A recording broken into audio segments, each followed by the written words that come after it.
Welcome to Beyond Wealth, Success Unscripted with Matt Calnan. Discover the personal drive, professional journeys, and business strategies that have made a real impact. It's success from the inside out.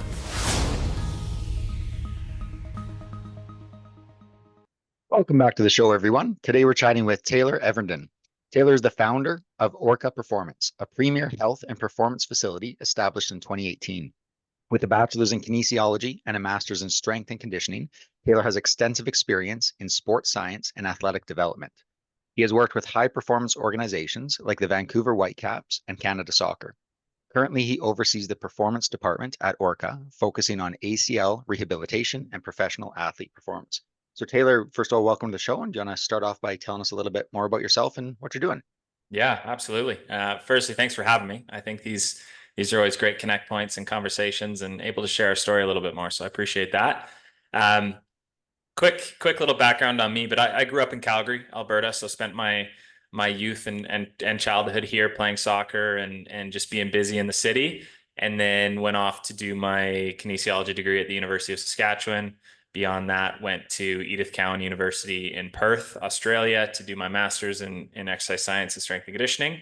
And then came back to Calgary and was working in a local soccer club here as the head of sports science, and kind of crafted some of my work there and continued on past that when I decided to start Orca, which originally started as Evernden Performance and quickly molded in 2018 into Orca Performance. We went through a quick little rebrand, and the premise of the business really was that during COVID, a little bit pre-COVID, we realized that there was a bit of a gap in the market in Calgary and in what athletes are getting from a care perspective, in that there was something missing from the injury first happening to the rehab that they go through to then the transition back to sport. And that's when a colleague at the time was who I worked with in the soccer club as well, Travis Goody, who's my business partner and co-owner here at Orca. We really just started to rack our brains on what that could look like. And we went through a bit of a trial model during COVID in one of the clinics here in Calgary, and basically moved my basement gym to that clinic and first tested the model. And I think that was the point that we realized that we could do something here in Calgary with it. And so I remember that day, and we kind of transitioned into the current facility that we were at. Previously, we started in a small, tiny gym in the southeast of Calgary. We quickly moved to the Edge School, where we operated up until we moved into our first facility here in Calgary. So we opened up that facility and we haven't looked back. It's been a lot of fun. And the premise of Orca is that we've tried to simplify it. We've got physiotherapy, strength and conditioning, and sports medicine. And those are our three kind of primary pillars, is that we can rehab an injury if something's complex. Dr. Morani, sports med, can take a look at it. And then obviously we can transition them back into a performance model under our strength and conditioning coaches and return them to sport. So we have a really simplified offering. And that's the premise of where we started and where we are now. Awesome. You talked about identifying the gap in this cycle, or in the sports cycle. What is that gap exactly that you're kind of referencing there with that, the rehab, the doctor, the strength training? Yeah, the gap that we perceived it was that there wasn't necessarily something in play like professional sport. So an athlete gets injured in pro sport, oftentimes they have an integrated team working on the case. They have doctors, physio, AT, chiro, everyone under the sun is working on that to come up with a unified game plan for that athlete. And that was the premise of what we wanted to do. We wanted to make sure that the communication was streamlined with our staff to external people that we're passing off these athletes to. And we wanted to rack our heads together on how we can do it. So we always use the prime example of an ACL injury or a knee injury. They'll spend the first, 5 to 6 months with the physiotherapy team, guided by sports med, collaborating with the surgeon. And then it's a smooth transition over to our performance department. And then we're able to check every box. And I think historically, if you look at rehab, especially in the private sector where we're not checking every box we can. There's a lot that remain unchecked. And so if we look at re-injury rates with an ACL, they're quite high. They're around 33% get re-injured. And I think if we have a truly integrated model where we're communicating and we're putting the athlete through the actual progressions that they need, or the client through the actual progressions, then the outcomes end up being really, really good. And so that was our our primary piece that we noticed is that there can be a collaborative approach with rehab and performance, and it can be all done under one roof, and we can make sure that we have the technology to guide it. So that's something early doors that separated us, was that we were one of the first to bring in objective testing within Calgary and Canada. And that was the piece. So we're able to guide that every step of the way. And ultimately that's led to some success in the city. And I think if you look at most clinics now, they have technology, and that's incredible, because it means that hopefully we made a decision to make an impact in the community, and that's going to in turn help so many other athletes and yeah, just get those outcomes, which is what we look for. Yeah. So would it be safe to say you guys are trying to, um, I'll say it for more the amateur athlete or a high performing amateur athlete. You're really trying to fill the space of what, say, an NHL club is going to already have in-house. Yeah. Ultimately, we're trying to make the resources that are available in pro sport available to the everyday athlete, which I think is really, really important when we look at those injury rates, and obviously that whole concept of injury reduction and injury prevention. The top levels have great resources to tackle that. Yeah. And in the trickle down, the grassroots organizations don't necessarily have that. So we wanted to A, get those resources, B, how can we bring them into the private sector, and see how can we deliver outcomes effectively. Okay. Awesome. What's you explained the background a little bit there, but what was the big driver behind this? Like, this is a fairly niche offering, obviously. Yeah, the driver for us is that we say, and I've said it a couple times on the podcast already here, outcomes are our number one goal. We want to be able to deliver outcomes to clients in the city of Calgary, whether that is athletes, whether that's weekend warriors. It's everyone that shows up at Orca. We want to deliver you an outcome. And I think an outcome for us means that they can return to sport, they can pick up their grandkids, they can go hiking on the weekends, they can really overcome some pieces that they might not be able to if they don't have the true guidance of what rehab should be, which is sound programming, objective data to guide it, to make sure that we are making progress in it, and ensuring that we have the principles of progressive overload and strength and conditioning and everything that an individual truly needs to get back. That was always our goal. And so it ties back everything we do. The outcome is our North Star. And we're trying to reverse engineer how to get that outcome with different individuals. Right, right. You've mentioned the objective testing a couple times here, and I think you tied that into the technology that you guys had first adapted. Can you go more into that on what that actually is? Yeah, absolutely. So we partnered with an organization called Valve Performance out of Brisbane, Australia. And what it is, it's a series of pieces of tech that can objectify or create a data point on basically everything under the sun. So we can, if we're using the ACL example, we can determine somebody's quad strength, hamstring strength. We can look at rate of force development and how they're jumping, how they're landing, asymmetries. And what we're ultimately trying to do is collect a bunch of different data points that paint a picture on where we need to go on that journey. So if an athlete is jumping and they're landing 33% more on their left leg, how can we then take that data, translate that to their programming, and then retest in 4 weeks to make sure that we've made progress on that? So we've got a bunch of different types of technology to test and move the needle. But what that did for us was just ensure that we could really solidify that outcome, because we knew that we were making progress. And I think you tie it back into the traditional rehab model and traditional physiotherapy model, is you're typically seeing your physio for 10, 15 minutes, maybe. Yeah. And where we've tried to change it is that we've got one-on-one appointment times. We don't have kinesiologists that work for the physios. We're our assessment, 60 minutes one-on-one, 45-minute follow-up, 30-minute follow-up, and that's all we have. So we can really get that one-on-one time to make sure that we're able to test, make changes in programming, which again, ultimately gets us closer to that outcome. Yeah. With what you just described there, like you're saying if an athlete is landing on one leg more than another, and you can start to measure what that impact is. Is that a preventative measure model as well? Like, can you bring in athletes that maybe don't have injuries, or maybe it's an existing injury that hasn't flared up, and help them to get into that preventative stage? Absolutely. And it ties really nicely into the current model of rehab and performance, in that we can identify metrics to change on the rehab side, but on the performance side, we put every single athlete through our performance testing, and they're going through our performance development plan, where we're obviously taking a history. So what were their previous injuries? What are some KPIs that we're getting out of the testing? So they might lack power, or we call it reactive strength, getting out of these pockets, or they might have a hamstring asymmetry that could potentially lead to injury. So we're getting healthy athletes coming in too during our performance testing and being able to identify those KPIs to, just like you said, ultimately keep them on the field, because we have a saying that the best ability is availability. And if an athlete's injured the entire time, they're not going to achieve that scholarship or pro contract or whatever they have in their goals. So we go through that entire performance plan on the healthy side as well to make sure that we're aligned and able to deliver the best program we can to those athletes. Awesome. Awesome. Yeah. Just to go now on yourself a little bit and maybe some of your journey on that. What was the big driver for you to get into this field?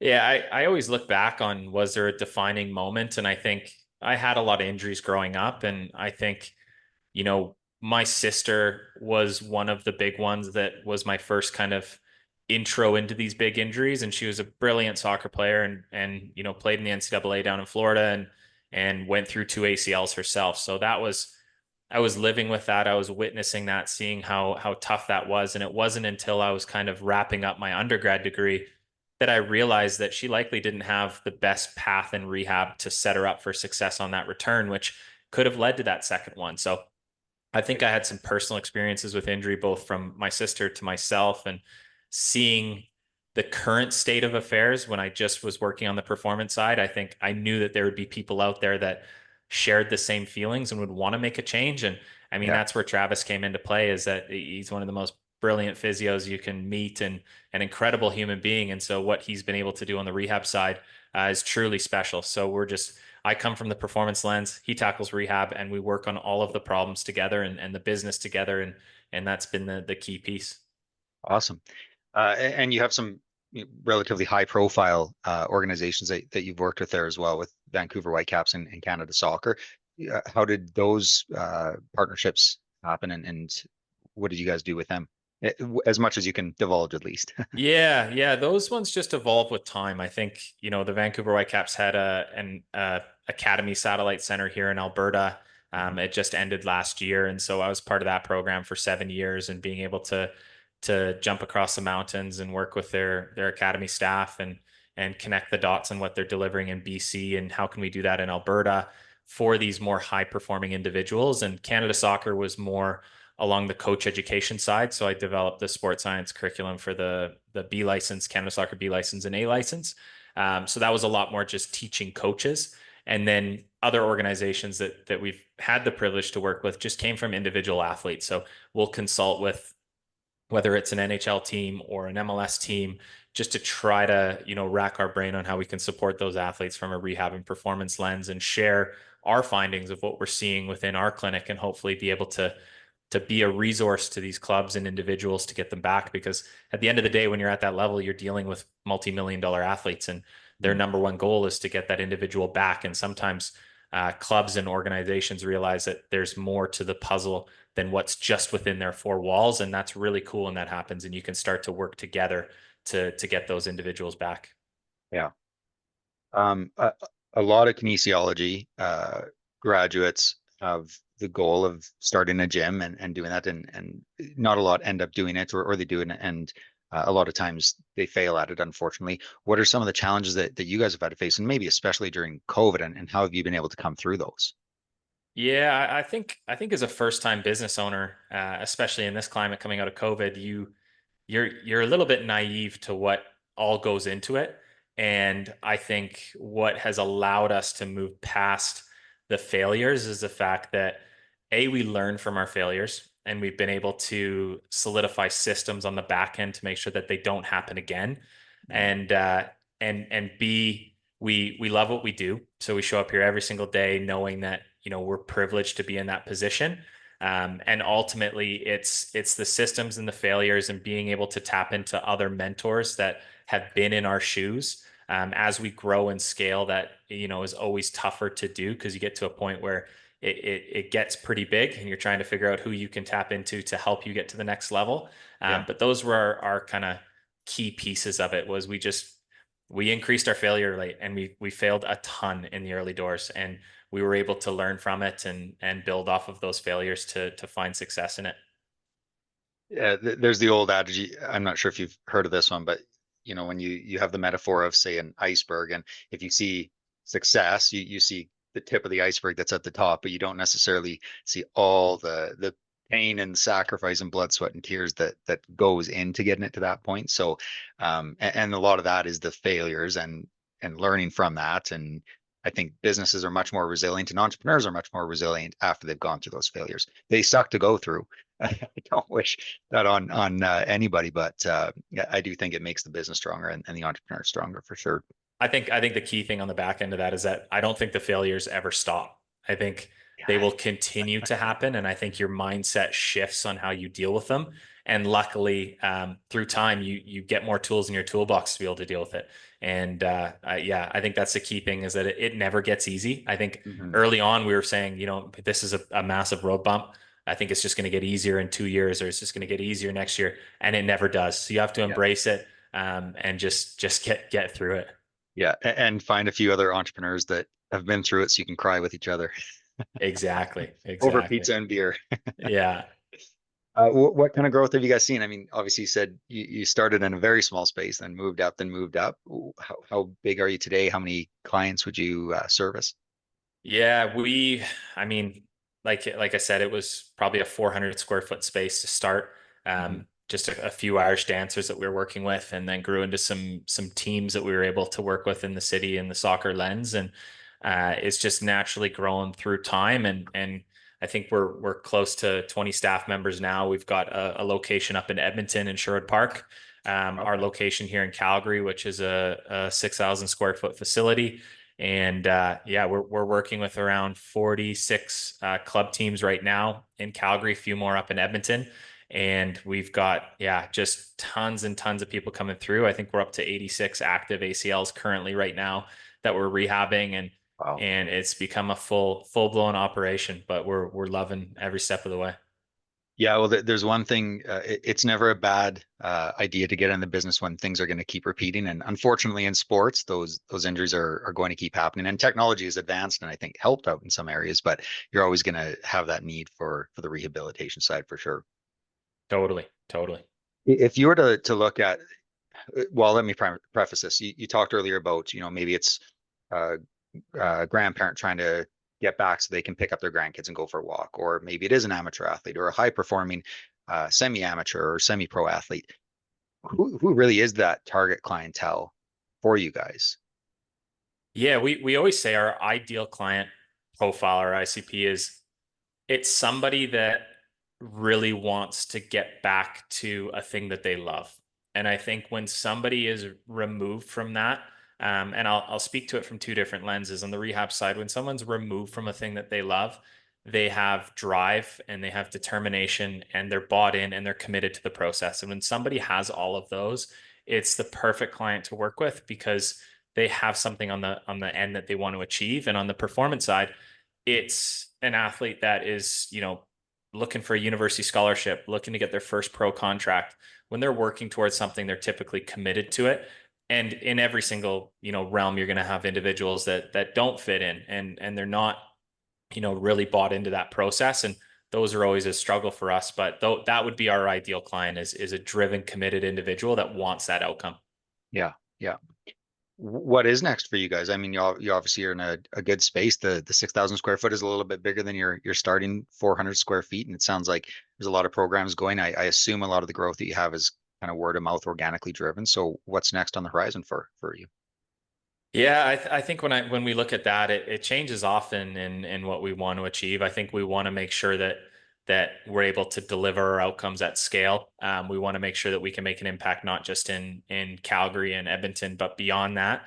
And I think that comes in stages of making sure that our current locations are healthy and growing, and our team is happy. Those are our key pieces. And we've been able to diversify our revenue streams a little bit and have an education wing to the business as well. So for us, 2024 into 2024, 2025 is a big push on education, and whether that's our in-house courses, online courses, mentorship pathways that we're creating for people to reach out and learn more. The education side is a big rock for us, where we see true growth and expansion without having to expand brick and mortar. And then from there, I think once Once we're able to tap into that, then we can start to explore what other locations look like, not just in Alberta, but beyond. And we've had so many different thoughts and renditions of what growth looks like, and it changes so often, and the landscape changes. So we're just trying to be agile. If you use the term of an athlete, we're trying to be agile in that thought process of our growth and make sure that we're keeping our core concept, which is delivering an outcome through a brilliant experience. And we don't want that to ever change. So if we see that falter or, go down a little bit, then that's something that we'll jump right back into fixing. Yeah, yeah, no, that makes a lot of sense. Yeah, when you look at those expansions, I mean, obviously you talked about some of the education online, which is I'll call it the easier way to expand because you're not, like you said, you're not putting up the brick and mortar shops. But when I look at brick and mortar locations or thoughts that pop in my head, would it be like a Kelowna where you have a lot of professional athletes that, spend their summers there? Would it be the Vancouvers, the Torontos with the bigger populations, or have you guys kind of left that open to what it looks like? It's been open. I think we're starting to get to a point that we're identifying what the markets are in Canada. So being able to separate them into an A market, a B market, a C market. And your Vancouver and your Torontos are always going to be those A markets, and trying to figure out where that business model fits in those locations. I've got a soft spot for Kelowna, vacationing out there in the summer. And you mentioned Kelowna. That's always been one that I would love to. And saying I would love to never means it's going to happen. But I think if we're able to put the pieces in place and be able to do it right, then we hope to be able to be in those markets one day. Yeah.